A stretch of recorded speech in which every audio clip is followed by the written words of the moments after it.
Alhamdulillah alladzi bi ni'matihi tatimmu shalihat wassalatu wassalamu ala nabiyyina Muhammadin khatamil anbiya'i wal mursalin wa ala alihi wa ashabihi wa man tamassaka bi hadihi wa sunnatihi ila yaumiddin, amma ba'du. Bapak Ibu, saudara-saudara jamaah zuhur yang dimuliakan Allah, puji syukur kita hadirkan kehadiran Allah atas limpahan rahmat dan nikmatnya. Salawat dan salam selalu kita sampaikan dari Rasulullah, keluarga, sahabat dan para pengikutnya. Jamaah yang berbahagia, siang hari ini kita akan mengulas satu tema yang berjudul Jadikan Rasulullah sebagai teladan. Nabi Sallallahu Alaihi Wasallam diutus oleh Allah sebagai salah satu rasulnya di antara utusan-utusan Allah yang lain. Kalau di dalam beberapa sumber itu disebutkan bahwa jumlah nabi dan rasul itu sangat banyak. Hanya yang disebutkan di dalam Al-Quran dan dikenal di masyarakat secara umum ada 25 nabi dan rasul. Namun sesungguhnya jumlah nabi dan rasul itu sangat banyak. Bahkan kalau dibedakan itu ada dua istilah di sini. Ada namanya nabi, ada namanya rasul. Kalau nabi adalah orang yang diberikan oleh Allah wahyu. Itu pengertian dari nabi.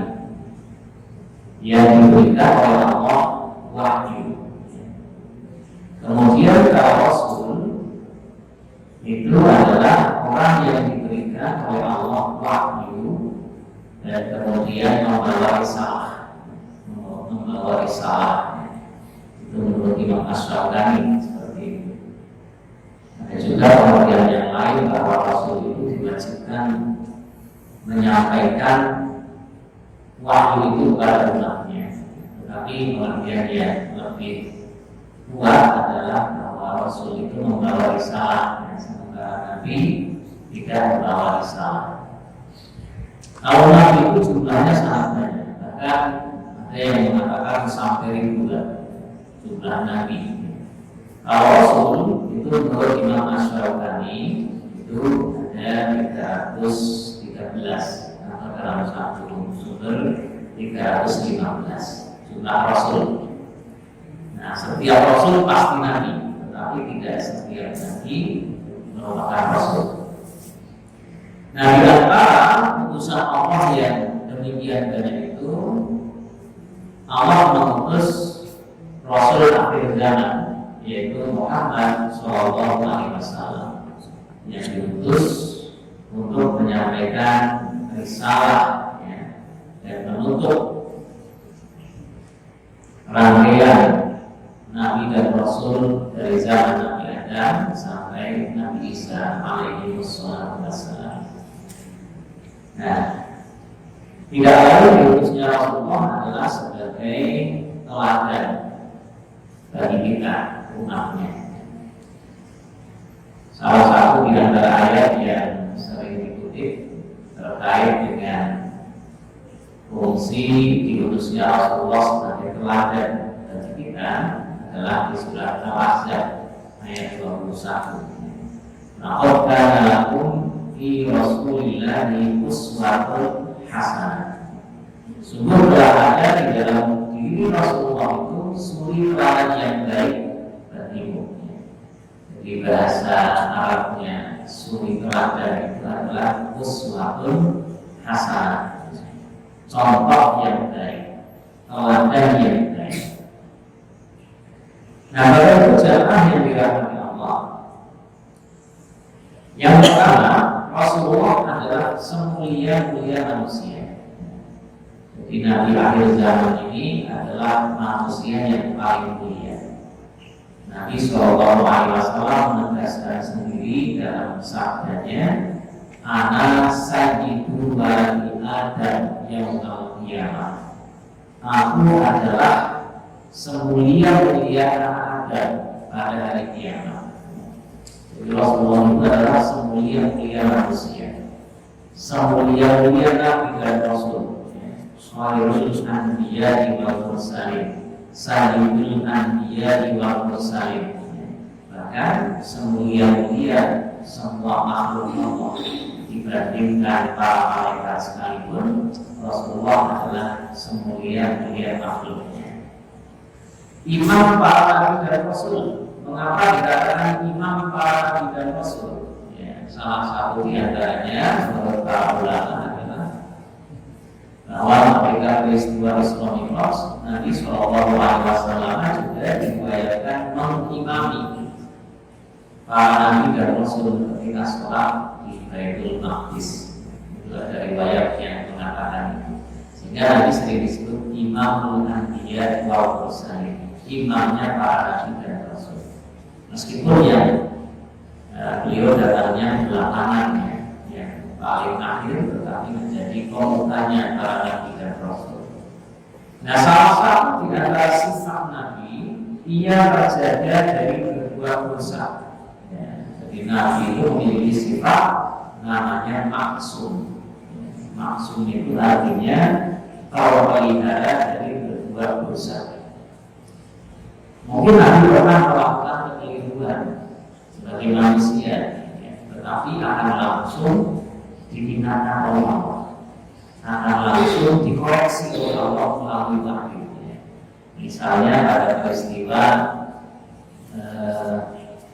Abdullah bin Maktum, ketika seorang laki-laki yang buta datang kepada Rasulullah, yang kemudian menyebabkan turunnya surat Abasa, itu akan langsung dikoreksi oleh Allah ketika nanti dianggap melakukan satu hal yang kurang pas.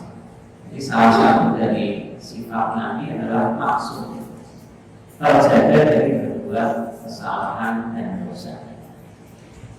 Amat banyak keutamaan yang diberikan kepadanya, keutamaan maupun mukjizat. Mukjizat Rasulullah itu luar biasa. Karena saya memiliki sebuah buku berjudul 50 mukjizat Nabi. Jadi mukjizat Rasulullah itu bukan hanya mungkin yang paling besar Al-Quran Karim. Kemudian kita pernah mendengar bahwa Nabi itu pernah mengeluarkan air dari selat sebenarnya. Masih banyak mukjizat yang lainnya yang ada pada diri Rasulullah SAW. Bahkan Allah memberikan hak dan izin baginya untuk memberikan syafaat di akhirat kelak. Nah, ini tidak diberikan kepada nabi-nabi yang lain, hak untuk memberikan syafaat bagi umatnya. Di dalam hadis riwayat Imam Al-Bukhari itu Nabi mengatakan begini: "Likulli nabiyyin da'watun mustajabatun." Bagi setiap nabi itu ada doa yang paling ampuh yang tidak akan ditolak oleh Allah, yang pasti akan dikabulkan oleh Allah. Maka ajalah kullu nabiyyin da'watan, dan setiap nabi itu telah mensegerakan doa itu ketika di dunia. Sudah dipakai begitu jalannya doa paling mustajab. Kata Rasulullah, wa inni iftaratu da'wati syafa'atan li ummati yaumil qiyamah. Tetapi aku menggunakan doa yang paling ampuh itu untuk meminta kepada Allah agar kiranya aku diberikan izin untuk bisa memberikan syafaat bagi umatku pada hari kiamat. Nah, jadi Rasulullah itu saking luar biasa memikirkan umatnya. Kalau di surat Al-Taubah ayat terakhir itu, laqad ja'akum rasulun min anfusikum azizun 'alaihi ma'antum harisun 'alaikum. Sangat memikirkan kita, sangat mengharapkan kebaikan untuk kita. Sampai-sampai doa yang paling mustajabah itu dipakai oleh Rasulullah untuk memohon kepada Allah agar kiranya di akhirat nanti diberikan hak untuk memberikan syafaat bagi umatnya. Nah, jadi ini salah satu di antara keistimewaan yang diberikan kepada Rasulullah yang tidak diberikan kepada nabi-nabi yang lain, yaitu hak untuk memberikan syafaat atas izin Allah. Nah, kemudian yang kedua, segala apa yang disandarkan kepadanya kepada Rasulullah adalah kebaikan dan kebaikan.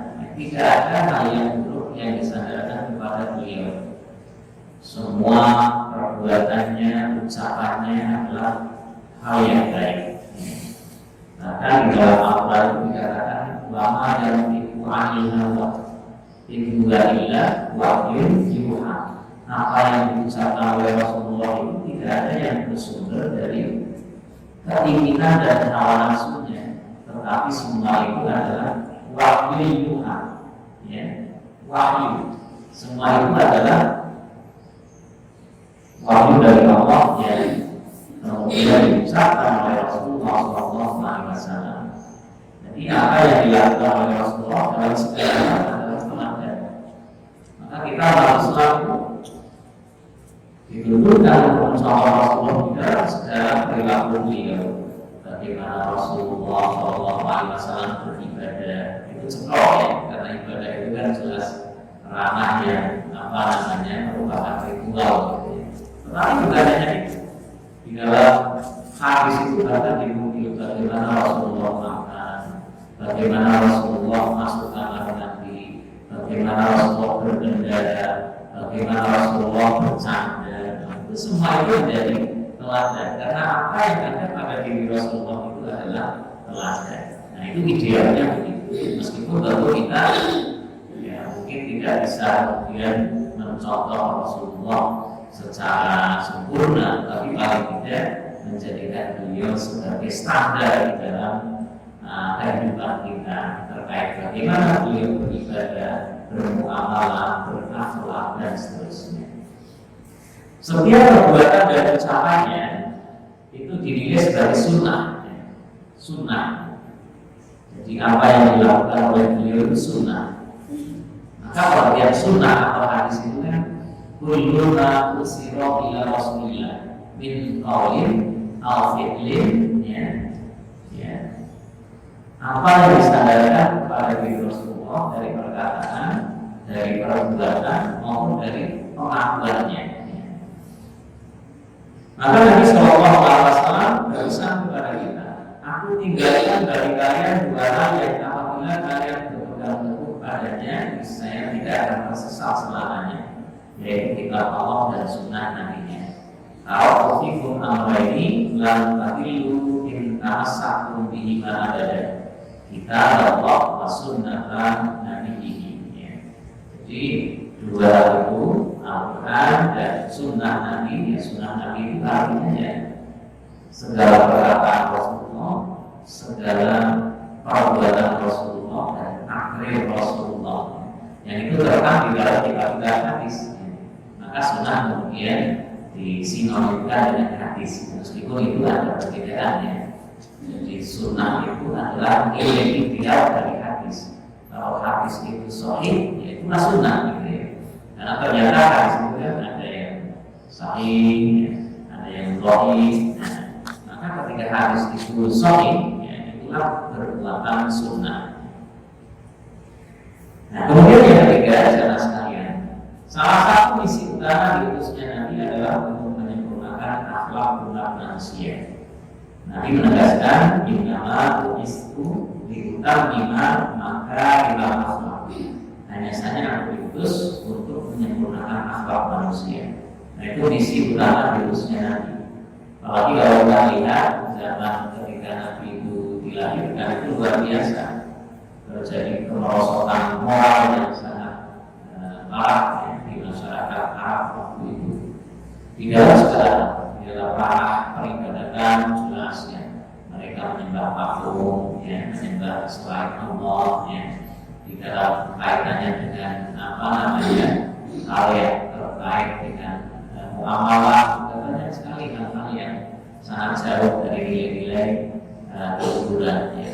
Bahkan kita bisa baca dalam Al-Quran itu juga disebutkan orang-orang Arab jahiliyah itu sampai tega mengukur anaknya sendiri yang perempuan. Wa'idal ma'un dan usu'ilah binaidan bimuhilatsnya di surat di juz Amma itu. Jadi ketika mereka diberikan anak perempuan itu banyak yang kemudian sampai tega mengukur anaknya sendiri ya.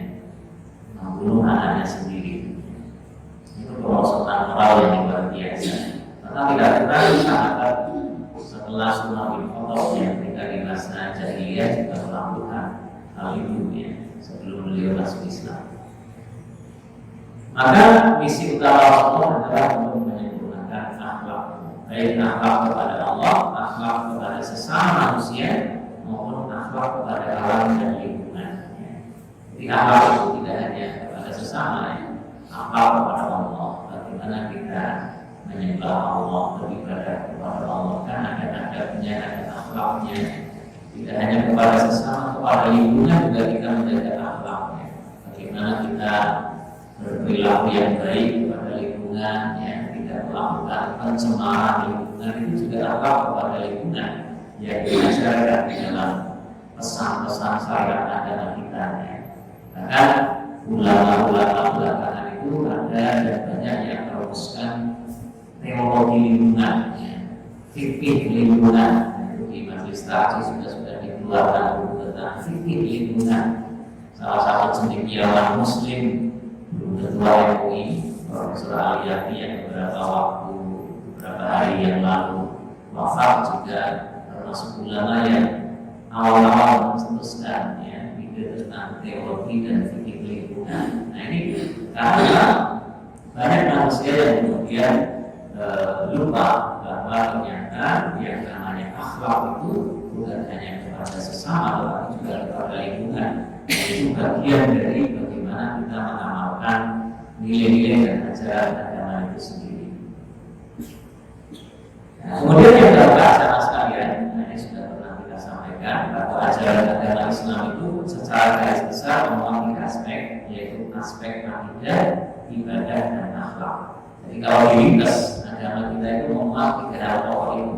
Pertama akidah, ya, tauhid, yang kedua ibadah atau syariat, dan yang ketiga akhlak. Ya. Jadi akidah itu keimanan, ibadah itu peribadatan, dan akhlak itu ya moralitas, ya, muamalah, ya, dan seterusnya. Jadi kalau dibagi itu tiga hal itu yang tercermin dalam trilogi ajaran Islam, iman, Islam, dan ihsan. Iman itu akidah, Islam itu ibadah, dan ihsan itu adalah akhlak. Kemudian yang kelima, saudara sekalian, salah satu keistimewaan umat akhir zaman adalah merupakan umat terbaik, khairul ummah. Jadi kita ini meskipun umat yang datangnya di Konfusius, ya itu dikatakan sebagai khairul ummah. Dalam Al-Quran itu ada ayatnya itu untuk khairul ummatin ukhrijat lin-nas. Kalian itu sebaik-baik umat. Jadi kita ini kata Allah itu sebaik-baik umat. Tentu ada syaratnya di sana agar kemudian menjadi khairul ummah. Ya di antaranya ya kalau dia itu ta'muruna bil ma'ruf wa tanhauna 'anil munkar wa tu'minuna billah. Jadi secara umum ya bagaimana kita menjadi khairul ummah itu kita taat kepada Allah, taat kepada Rasulullah, dan benar-benar berupaya untuk menunaikan ketaatan kita kepada Allah dan Rasulnya. Kita prioritaskan di atas segalanya, itu kita akan menjadi khairul ummah. Maka ada sebuah hadis yang mengatakan begini, umatnya Nabi Muhammad ini meskipun diutus ya, atau datang belakangan, itu nanti di akhirat yang pertama akan masuk surga itu Rasulullah dan umatnya, lalu kemudian umat-umat sebelum kita. Jadi meskipun umat Nabi Muhammad ini umat akhir zaman, tetapi nanti di akhirat akan menjadi umat terbaik. Ya tentu tidak semuanya, ya. Karena umat Nabi Muhammad ini pada realitasnya sudah banyak yang tidak taat kepada Allah dan Rasulnya. Kemudian yang kedua jamaah sekalian, Nabi adalah figur teladan baik sebagai pemimpin, dan Nabi itu adalah pemimpin, baik sebagai pekerja, kita sebagai karyawan, sebagai pekerja juga bisa meneladani Rasulullah ya di dalam keteladanan beliau sebagai pekerja. Dan Nabi juga tidak pernah berdagang, pernah melakukan aktivitas bekerja. Bagaimana Nabi itu melakukan itu? Nah, itu kita teladani di dalam kaitannya dengan kita sebagai pekerja, pegawai misalnya. Misalnya ada hadis Nabi yang terkait dengan hal ini. Inna Allaha yuhibbu idza amila ahadukum amalan ayyutqinahu. Hadis terkait dengan etika bekerja. Sesungguhnya Allah Subhanahu wa taala mencintai seorang hamba yang ketika bekerja itu ayyutqinahu, bekerja dengan sungguh-sungguh. Kesungguhan bekerja yang kita rasakan dengan profesionalitas itu merupakan bagian dari teladan Rasulullah SAW. Maupun beliau sebagai figur suami misalnya, karena Nabi SAW adalah suami, juga sebagai ayah. Nah, segala sisi dari kehidupan Rasulullah itu menjadi teladan bagi kita. Baik Nabi sebagai tokoh agama, tokoh masyarakat, sebagai pekerja, sebagai suami, sebagai ayah, dan seterusnya. Semuanya memiliki sisi-sisi keteladanan yang luhur. Kemudian yang kedua, jamaah sekalian, ini di antara cara menjadikan Rasulullah sebagai teladan. Bagaimana kita meneladani Rasulullah? Ini paling tidak saya tuliskan 4 hal. Yang pertama, utarakan kecintaan dan rasa takzim kepada beliau. Mencintai Rasulullah, mencintai Nabi Sallallahu Alaihi Wasallam itu dari seorang mukmin ya, satu hal yang niscaya harusnya. Bagaimana cara kita mengukur kecintaan kepada Nabi? Ya tentu dengan meneladaninya, ya, membacakan sholawat dan salam kepadanya, takzim ya kepada Rasulullah Sallallahu Alaihi Wasallam. Nah, sebagai contoh misalnya banyak orang yang kemudian di masa belakangan ini sering ya terjadi pelecehan kepada Rasulullah. Bagaimana ketika terjadi pelecehan atas diri Rasulullah? Apa di dalam hati kita itu merasa tidak ada apa-apa, atau misalnya kita merasa tidak senang, tersinggung? Nah, itu salah satu juga indikator kalau kita merasa ada masalah. Ini perlu kita bertanya kepada diri kita sendiri. Nah, bagaimana kecintaan kita kepada Rasulullah? Yang mestinya paling tidak di dalam hati kita merasa tidak rela, merasa marah gitu ya, walaupun tidak harus kemudian kita ekspresikan dengan perbuatan secara fisik yang sifatnya malah kontraproduktif, tetapi dalam hati harus ada rasa tidak senang dengan kemungkaran itu ya, merendahkan Rasulullah misalnya. Nah, kemudian yang kedua, upayalah untuk banyak mengenal Rasulullah dan sifat-sifatnya. Kata orang tak kenal maka sayang. Kalau kita berupaya mencintai Rasulullah, ya, bagaimana kita berupaya mengenal beliau? Dari mana kita mengenal? Ya, kita mempelajari bagaimana sejarah kehidupan beliau, bagaimana sabda-sabda beliau, bagaimana teladan beliau, yang itu kita bisa pelajari dari buku tentang sirah Nabi misalnya, atau dari sumber bacaan yang lain. Sekarang kan berlimpah, era sekarang itu luar biasa. Kalau kita mau memanfaatkan itu luar biasa, sangat memberikan kemudahan bagi kita. Maka tidak ada alasan bagi kita di zaman yang serba mudah ini kemudian untuk tidak berupaya menambah wawasannya. Mau kita sedang tiduran saja misalnya sambil nyetel YouTube, nyetel ceramah misalnya, walaupun sudah bertambah wawasan kita membaca dari berbagai sumber menambah wawasan kita. Maka menggunakan teknologi jangan hanya kemudian kita habiskan untuk hal yang sifatnya hiburan. Meskipun ini juga boleh, tetapi ya sisi-sisi yang membawa kemaslahatan hendaknya juga kita manfaatkan untuk taklim dan seterusnya. Kemudian yang ketiga, kita dengan Al-Quran, karena akhlak Nabi adalah Al-Quran. Jadi kalau kita berupaya meneladani Nabi, ya kita juga dengan Al-Quran. Karena Ibunda Aisyah mengatakan Nabi itu ya figur Al-Quran itu sendiri, akhlaknya Al-Quran. Maka kita pun mestinya juga demikian, berupaya dekat dengan Al-Quran. Paling tidak ya setiap hari kalau bisa jangan kita lewatkan membaca beberapa ayat dari Al-Quran. Mungkin tidak banyak, tapi rutin itu penting. Ada kemudian kita merasa dekat dengan Al-Quran.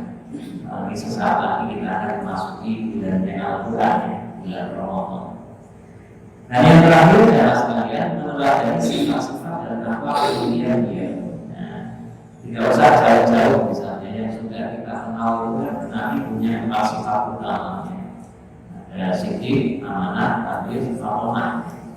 Untuk mengukur kita kenal dari Nabi atau tidak, yaitu 4 sifat itu mestinya kita internalisasikan di dalam diri kita. Sidik, jujur, maka kita jangan suka berbohong, jangan suka berdusta. Kalau kita berupaya untuk jujur, berarti kita meneladani Nabi, berakhlak dengan akhlak Nabi. Amanah, kalau saya tidak mudah berkhianat, tapi menyampaikan kebenaran, menyampaikan hal yang baik. Fatonah, cerdas berilmu, maksudnya kita berupaya untuk terus menambah ilmu. Artinya sebagai seorang muslim mestinya punya etos fatonah, bagaimana kita berupaya untuk semangat terus menambah ilmu pengetahuan. Di samping sifat-sifat mulia yang lainnya seperti beliau penyabar, pemaaf, suka menolong, santun, berbuat ramah dan seterusnya. Karena semua sifat Nabi itu ya mulia. Kalau kita berperilaku yang mulia, otomatis insya Allah itu berarti kita meneladani Rasulullah SAW. Nah, dari Bapak Ibu jamaah yang dirahmati Allah, itu beberapa hal terkait dengan tema menjadikan Rasulullah sebagai teladan. Ini sudah jauh dari memadai untuk menggambarkan keteladanan diri Rasulullah yang sangat agung. Allah sendiri melukiskan Rasulullah dengan kalimat yang sangat luar biasa. Wa innaka la'ala khuluqin 'adzim. Sesungguhnya engkau itu berada di dalam akhlak yang agung.